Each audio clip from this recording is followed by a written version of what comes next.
আসসালামু আলাইকুম। তো আজকে একটি বাস্তবমুখী জীবনের আসলে কথা, যেটি আসলে না বললেই নয়।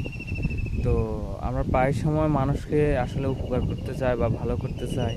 তো আসলে দেখা যায় এক সময় উপকার করতে গেলেও আসলে সেটা দোষের বিষয় হয়, সেটা ত্রুটি হয়। মানুষ ভুল বুঝে আপনারে বিভিন্ন রকম আর কি।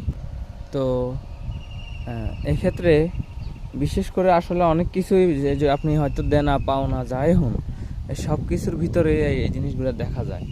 হ্যাঁ, আমরা অনেক সময় কাজ করতে গেলে অনেক দেখা যায় যদি ভালো বলি সে উল্টো ভাবে, ভালো কথা বললেও সে বলে আপনি সে খারাপ ভাবে। আসলে বর্তমান যুগে উপকার করতে গেলে আপনার যে ক্ষতি দেখা দেয় বেশিরভাগ, এই জিনিসটা আসলে আপনারে যদি আমি সাধারণত একটা গাছ দিয়ে বুঝাই, তাহলেও আপনারা হয়তো অনুমান করতে পারবেন। হ্যাঁ, আসলে ওই বিষয়টা হচ্ছে সেই গাছটা আসলে আমরা যেমন উপকার করলে মানুষের কাছ থেকে আসলে নিন্দনীয় হই, এবং ওই যে বলে না সবই যায়, আমও যায় ছালাও যায়, এরকম আর কি। তো এরকম একটা আপনাদেরকে প্রমাণ দেখাতেছি। আসলে এই যে এই অর্জুন গাছটা, হ্যাঁ, উপকার করতে করতে একটা সময় দেখা গেছে তার গায়ে ছালটাই নাই।